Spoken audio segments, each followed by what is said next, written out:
Hello, this is Tita Ganda. Magandang hapon po. Gusto ko lang po sanang i-share sa inyo ang kaganapan ngayon dito sa Japan, ngayong araw mismo ng bagong taon. Ang Ishikawa Ken po ay niyanig ng lindol na magnitude 7 dito po sa Ishikawa Ken sa Japan.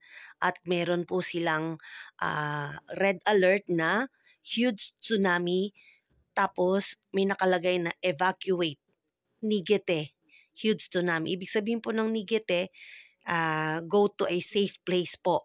Kailangan po pumunta tayo sa matataas na lugar dahil pag naggabi na po, medyo mahihirapan pong i-rescue ang mga tao kung sakasakali pong kailangan ng rescue. Ano po, mga kaibigan?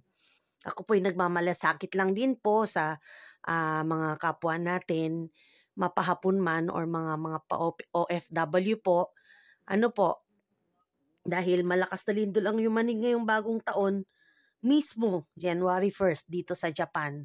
So, yan, ganyan, ganyan, yung lakas po na yan, magnitude 7 po dito sa Ishikawa. Alas 4 Gs ng hapon. Ayan, ganyan po kalakas ang lindol. So, makikita po ninyo yan. Disclaimer po ha, ako po'y nagmamalasakit lang kaya na-share ko lang po ito sa inyo mga kaibigan. At gusto ko po yung mga kababayan po natin na nandyan sa Ishikawa, Ken, or malapit dyan, lumikas na po sa matataas na lugar dahil ang tsunami po ay hindi po natin alam kung kailan po yan papasok or magkaka-tsunami dahil paggabi na nga po. So, kailangan po lumikas tayo sa matataas na lugar dahil sunod-sunod pa rin ang aftershock na sinasabi. Kaya pati bullet train at mga eroplano ay pansamantalang pinatigil ng Prime Minister ng Japan. So, para na rin po sa kaligtasan ng ating mga mamamayan, mga kaibigan, samahan na rin po natin ipagdasal ang kaligtasan nila.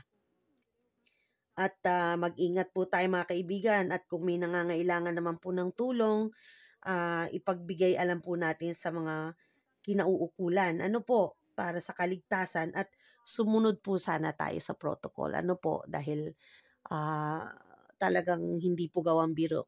Biro nyo po yan. Ayan po, talagang kahit saan po, kahit sa mga malls, kahit sa mga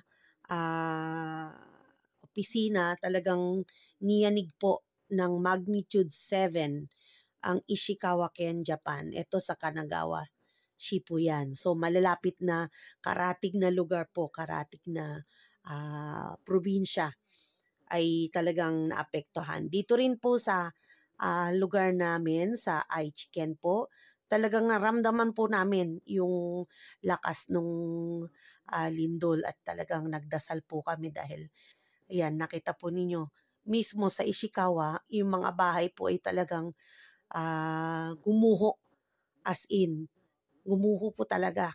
Japan na po yan ha, gawang Japan na po yan, pero nakita naman po ninyo ang ang pagkakawasak ng mga bahay at ang kalsada. Iyan, nagkasunog pa rin po gawa ng talagang nayanig-yanig po ang mga establishmento. So mga kaibigan, sana magtulungan po tayo at dagdagan po natin ng dasal sa Panginoon. Ano po? Ito po si Tita Ganda, at kung meron pa po tayong maitutulong ay mag-a-update pa rin po ako sa inyo. Ano po? At disclaimer lang po, ano po, gusto ko lang po makatulong sa kapwa natin. Yun lang po, at mag-a-upload pa rin po ako ng susunod na pangyayari. Salamat po.